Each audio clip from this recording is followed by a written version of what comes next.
gente! Bom dia! Estamos aqui pela TV Horizonte, a TV de Nossa Senhora da Piedade, a nossa padroeira. É, minha amiga dona de casa, companheira de todas as manhãs, recebendo o nosso abraço e o desejo de muita paz e muita alegria. Pois é, uma certa tristeza em todos nós pelo que aconteceu ontem com a Santa Casa de Misericórdia de Belo Horizonte. A Santa Casa é o primeiro hospital público de Belo Horizonte. Foi praticamente construída com a vinda da capital para Belo Horizonte, né? Nós tínhamos uma estrutura na cidade de Ouro Preto e, de repente, com a nova capital, houve a necessidade de se construir o primeiro grande hospital da cidade, que foi a Santa Casa. O primeiro prédio é aquele que fica ao lado da Santa Casa e depois construíram aquele prédio maravilhoso, né? Foi um dos comandantes desta revolução médica na cidade, o ex-ministro, ex-vice-presidente da República, ex-deputado José Maria Alquimim. Foi o provedor da Santa Casa durante muitos anos, né? E nós conhecemos a Santa Casa, a sua história, né? E hoje a gente fica muito triste pelo que aconteceu na Santa Casa, do incêndio na ala da CTI no 10º andar, né? O governador Romeu Zema já determinou ao seu secretário de Saúde para que ele tome todas as providências no sentido de não faltar nada à Santa Casa e não faltar o apoio do governo. A gente sabe que a Santa Casa é 100% SUS, né? Atende ao SUS 100%. E nunca o dinheiro que ela recebe do SUS consegue resolver os seus problemas financeiros, né? Eu sei, por exemplo, que o último provedor, antes do atual provedor agora, o nosso Dr. Celso Melo de Azevedo, deixou a família em dificuldade porque ele assinou uma série de documentos, uma série de empréstimos, né? E que comprometeu, inclusive, o seu patrimônio, o patrimônio que ele deixou para sua família. Então, quer dizer, isso a gente sabe das dificuldades da Santa Casa, porque o dinheiro nunca dá para resolver os problemas da Santa Casa. Eu vou lembrar aqui do meu amigo compositor Gervásio Horta, que um dia sugeriu, o Milton Nascimento estava à disposição para gravar alguma coisa para a Santa Casa. E aí o Gervásio sugeriu ao Milton Nascimento que cantasse Porta Aberta. Porta Aberta é uma canção do Vicente Celestino, né? Mas o Milton Nascimento não quis cantar o Porta Aberta, não, porque ele, naturalmente, se ele cantasse Porta Aberta, ele teria que gravar a música. E a música era de Vicente Celestino, a música do Vicente Celestino, que diz assim: vinha por este mundo sem o teto, dormia às noites num banco tosco de jardim, sem ter a proteção de um afeto, todas as portas estavam fechadas para mim. Mas Deus que tudo vê e nos consola, e em seu sagrado tempo me acolheu, e além de me ofertar aquela esmola, meu destino transformou, meu sofrimento acabou e a minha vida renasceu. Porta aberta, tendo o emblema de uma cruz, essa porta não se fecha, contra ela não há queixa, são os braços de Jesus. A ideia era o Milton Nascimento, né, vir andando na porta, aquela principal porta da Santa Casa, cantando, né, Porta Aberta, né?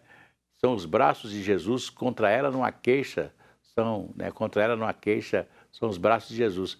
Então, seria dizer que a porta da Santa Casa estava sempre aberta para a pobreza, né, para a caridade, né, porque ela é a Santa Casa de Misericórdia. Então, vamos esperar que a gente que faz tanta campanha aí para o Hospital da Baleia, para o Hospital Mário Pena, Fundação Mário Pena, vamos fazer uma campanha também para a Santa Casa, né, nos supermercados, para ajudar a Santa Casa de Misericórdia de Belo Horizonte, que precisa se soerguer, né, e ter uma renda melhor para continuar atendendo a pobreza. Não só de Belo Horizonte, mas de todo o estado de Minas Gerais. Eu lembro que tinha um deputado aqui, eu lembro do Murilo Badaró, que pagava do próprio bolso pensões para pessoas que vinham de Minas Novas, né? O Zé La Viola de Matos, que tinha uma pensão praticamente alugada por ele, né, para receber as pessoas do interior que vinham a Belo Horizonte fazer tratamento de saúde. O Zé Laviola de Matos ia todos os dias à Santa Casa para pedir para pessoas, por pessoas que estavam aqui vindo do interior para fazer operação, ser atendido na Santa Casa de Misericórdia de Belo Horizonte. Então, vamos ajudar a Santa Casa. Ela precisa do nosso apoio. Vou cantar aquela musiquinha. Vai tudo bem, muito bem, muito bem, muito bem, muito bem, muito bem, bem, bem. Com pílulas de Lucem. Sabe aquela dorzinha urinária, aquela sensação de queimação e ardor? Pílulas de Lucem. São antissépticas das vias urinárias e vocês encontram em todas as farmácias e drogarias da cidade. Pílulas de Lucem. Olha aqui, no início do mês de junho, o Senado Federal aprovou em definitivo um projeto de lei de iniciativa da CNBB, Conferência Nacional dos Bispos do Brasil, que institui o Junho Verde, campanha de conscientização ambiental que será conduzida pelos poderes públicos junto a escolas, empresas, igrejas e comunidades indígenas. O texto segue agora a sanção presidencial após ter sido aprovado pela Câmara dos Deputados. Na Arquidiocese de Belo Horizonte já são desenvolvidas inúmeras ações com foco no cuidado ambiental. Quem nos fala sobre isso é o Vinícius Andrade. Vinícius. Uma imensa área verde, ar puro, mais de 40 espécies de pássaros e 290 nascentes nas redondezas. Em plena capital, a Casa de Francisco, um dos projetos da Providence, é um local privilegiado que tem a missão de desenvolver a educação ambiental, pautada na conscientização, principalmente de crianças e adolescentes. Antes da pandemia, a gente já estava recebendo algumas escolas públicas, então a ideia é que as escolas possam vir aqui e as crianças tenham a oportunidade de colocar a mão numa nascente, né, perceber que ali, né, como que brota da terra essa água, poder conviver, aqui tem algumas espécies nativas.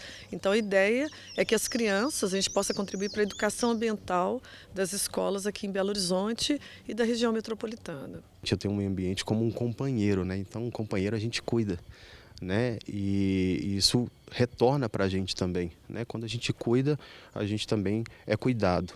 E esse é o futuro da nossa vida, né? E esse trabalho e esse processo de a gente voltar a receber as crianças, voltar a receber os idosos, toda a população de Belo Horizonte, a gente focar nesse processo da conscientização do cuidado com o meio ambiente. A proposta da Casa de Francisco vai ao encontro do projeto Junho Verde, um marco importante para a preservação do meio ambiente no Brasil.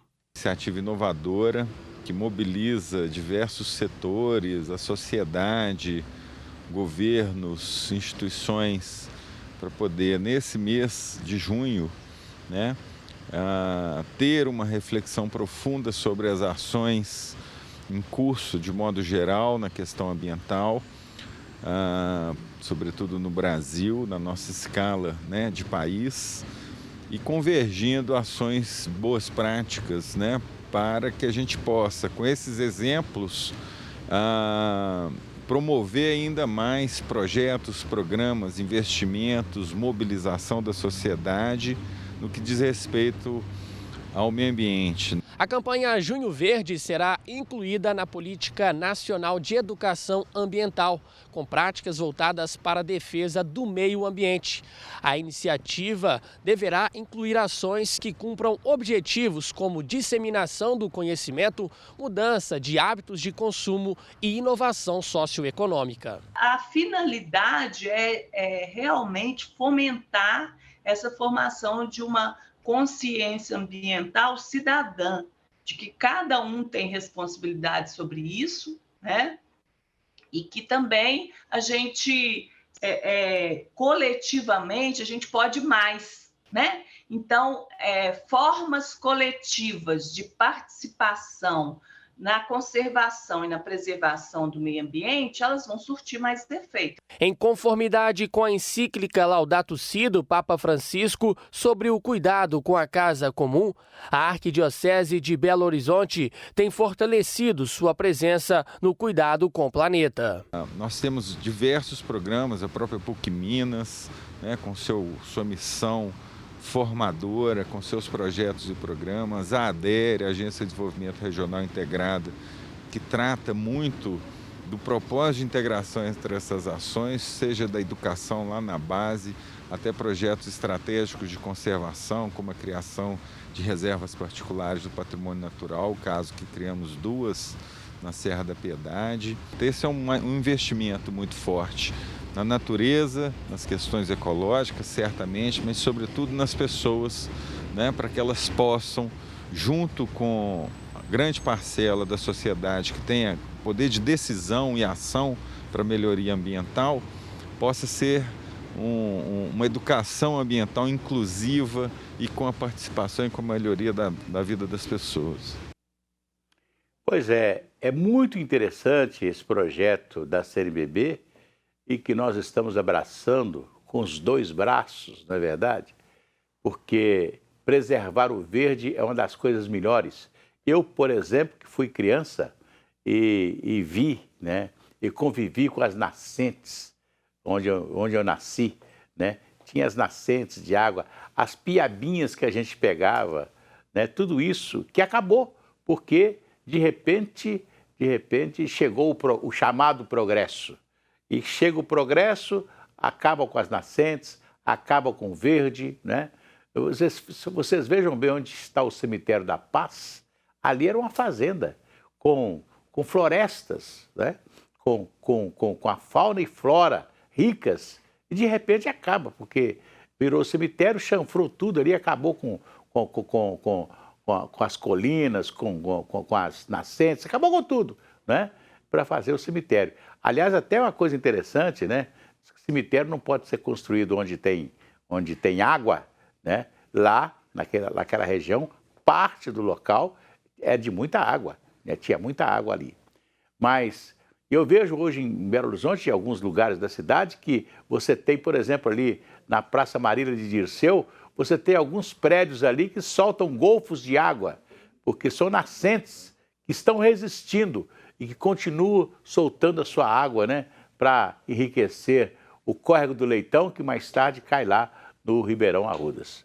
Então vamos preservar o verde. Pois é, olha aqui, fiquei feliz hoje porque vi uma notícia no jornal O Globo de que Doris Monteiro, Eliana Pittman e Claudete Soares, as 3 grandes cantoras ainda do tempo do rádio, né, estão voltando, depois da pandemia, voltando a cantar novamente, a fazer as suas turnês pelo Brasil.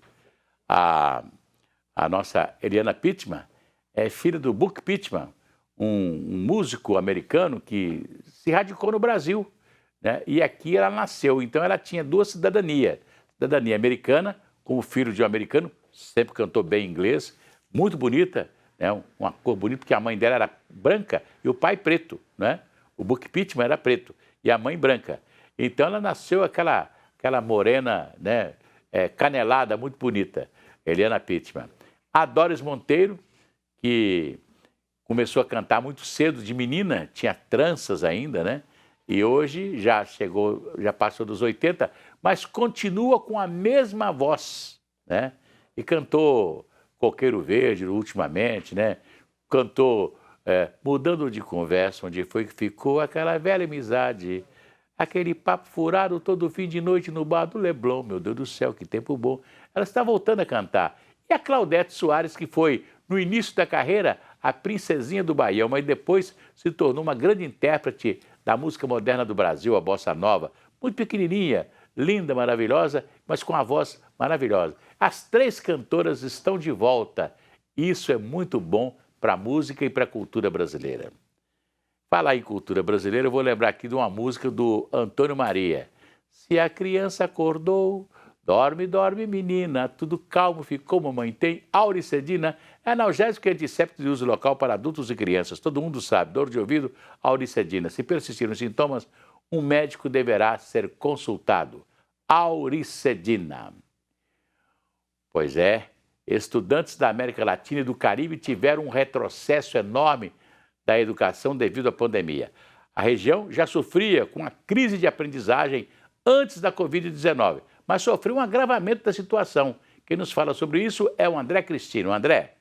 O Banco Mundial alertou que a região da América Latina e do Caribe retrocedeu mais de uma década em termos de educação devido à pandemia e pediu que sejam tomadas medidas para salvar uma geração.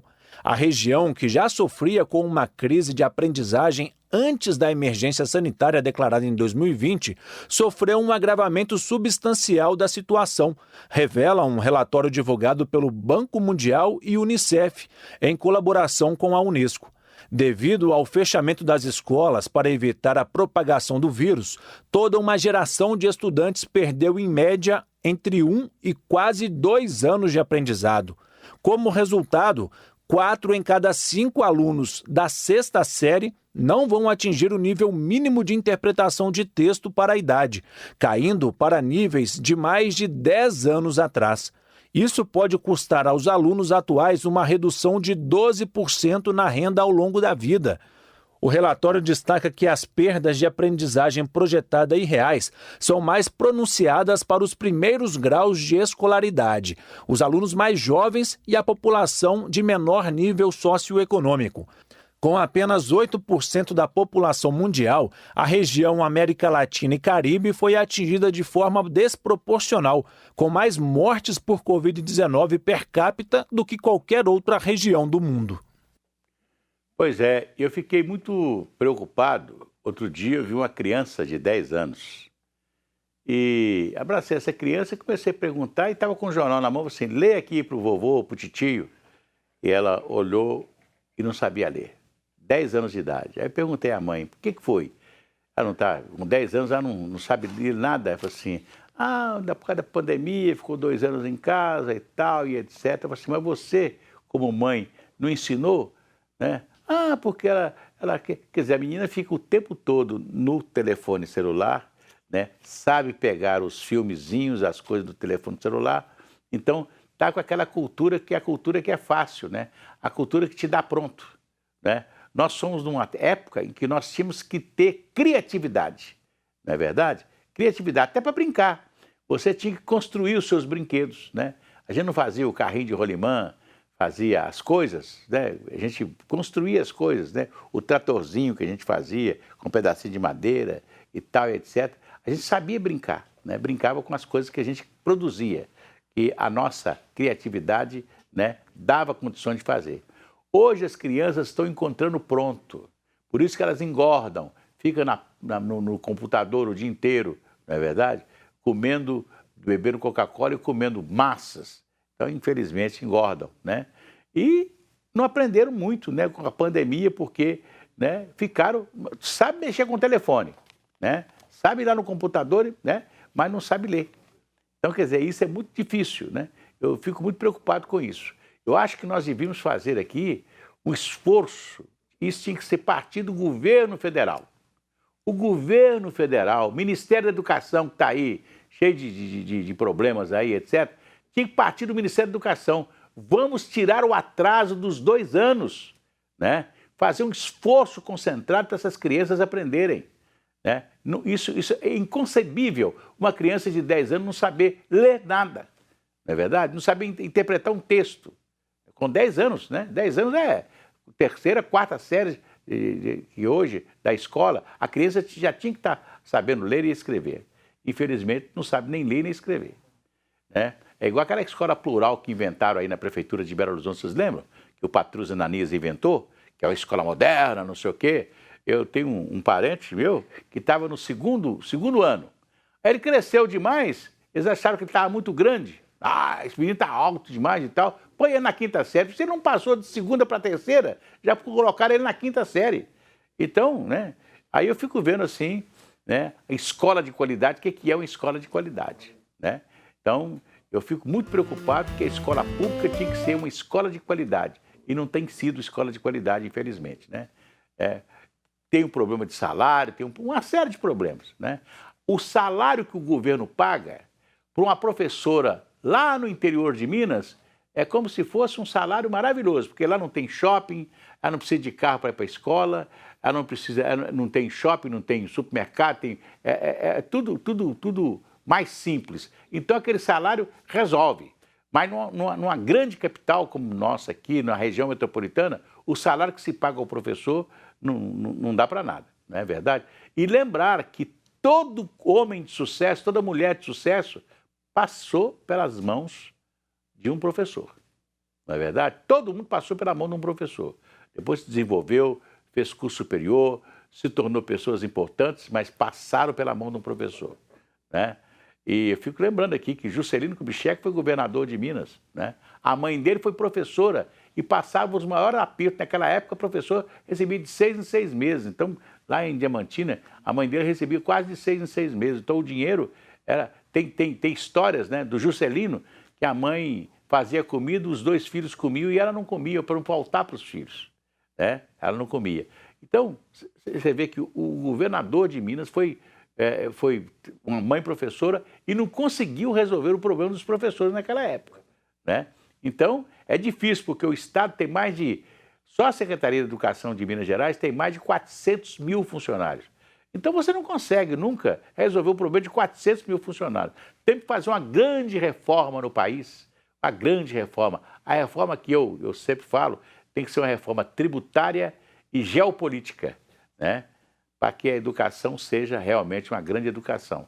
Eu fico vendo, por exemplo, nós fazemos aí muita coisa nas grandes vilas e favelas da cidade, mas põe uma escola de tempo integral na beira de uma favela, que a criança daquela favela vai entrar 7 horas da manhã, sair 7 horas da noite, e sair dali, né, verdadeiramente um cidadão, né, prestante, porque vai aprender, vai sair dali formado, né, com a possibilidade de ter um bom emprego, e de um dia não depender só de morar na favela, não é verdade? Mas se você não fizer uma reforma pela educação, né, grandes países, você vê lá na Coreia do Sul, como é desenvolvida a educação na Coreia do Sul. No Japão, o Japão um dia fez uma opção pela educação. Na China, né? Então, a educação é uma coisa fantástica, né?